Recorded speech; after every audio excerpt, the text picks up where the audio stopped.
Hello friends, this is Lindsay Law with Youth Rising, a gathering place for families to talk about mental health. And today we are going to be talking about self-doubt and moving towards self-confidence. One of my favorite authors is Lucy Maud Montgomery, who wrote Anne of Green Gables. She says, "I went looking for my dreams outside of myself and discovered it's not what the world holds for you, it's what you bring to it."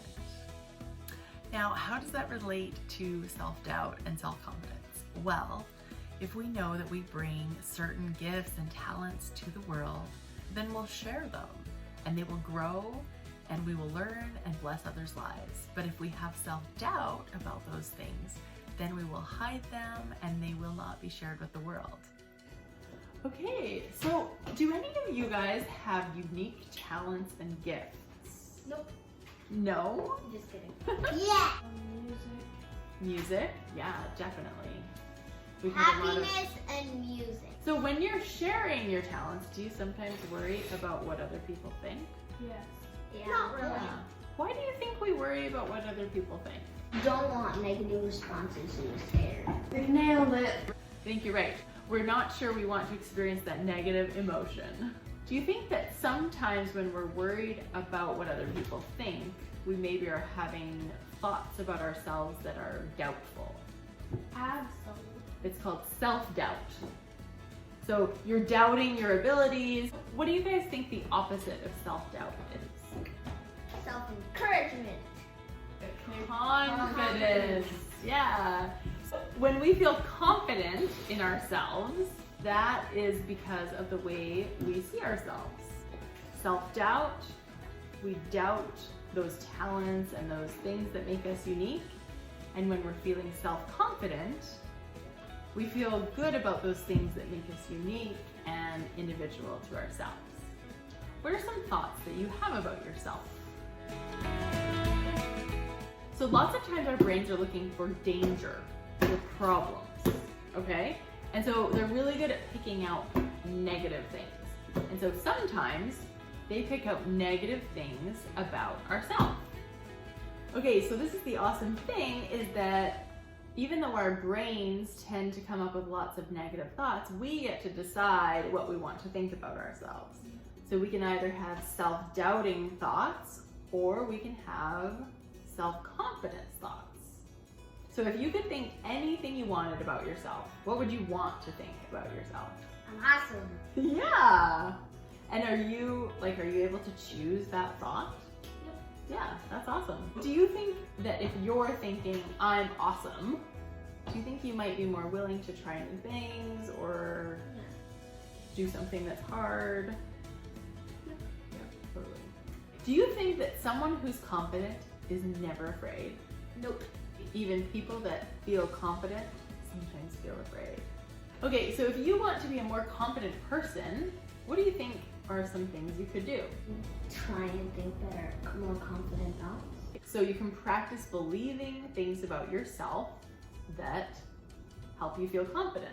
So what are some thoughts maybe you think that would help you feel confident? I can do these. Yeah, I can do this, totally. What other people think of me is 100% about them. Oh, how about this one? I was made for this. Like maybe if you're doing something that's tricky or scary, you're like, oh, it's okay, I was made to do this. Sometimes we get really worried about things that can happen, and sometimes it's helpful to think, what is the worst that can happen? Because sometimes the worst thing is something you're okay with. Okay, so let's say you're in the soccer field and you see someone and you go over and ask them to play soccer. What's the worst thing that could happen in that situation? No. Yeah, they could say no. Sometimes if you look at, oh, what's the worst thing that could happen, then you're like, oh, okay.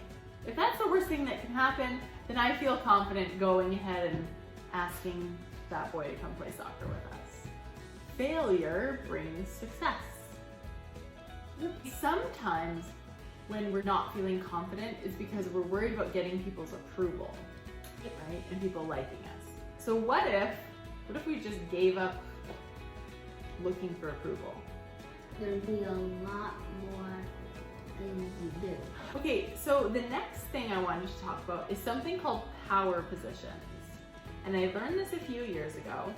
And there's certain hormones that are released in your body when you hold your body in a certain position, okay?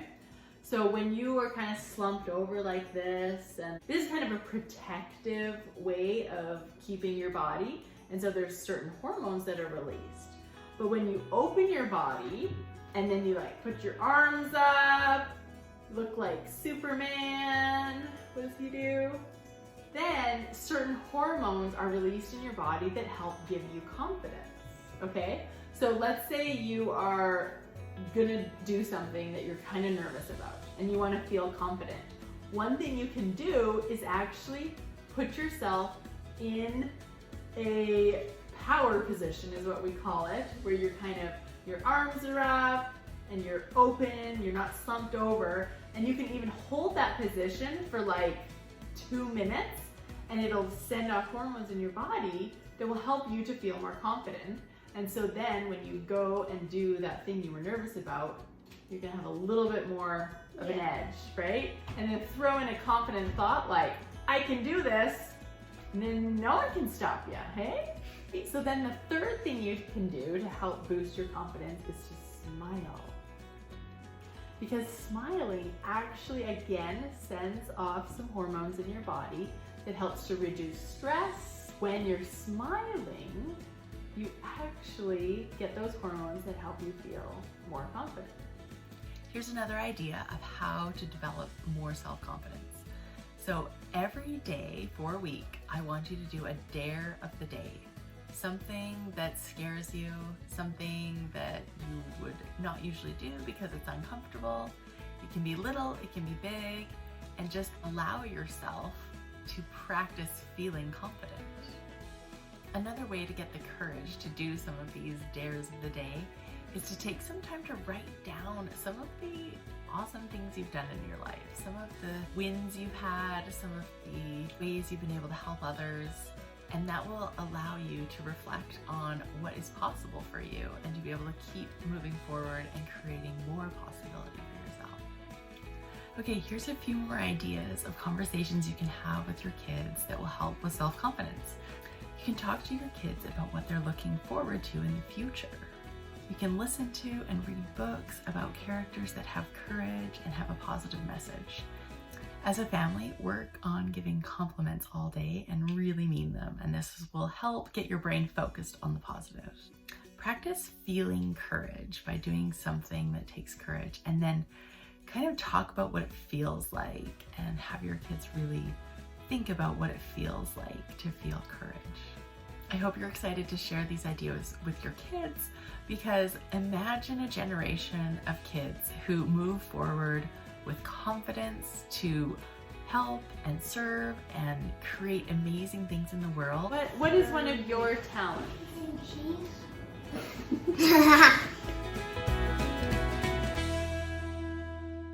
Oh, it's okay, it's okay.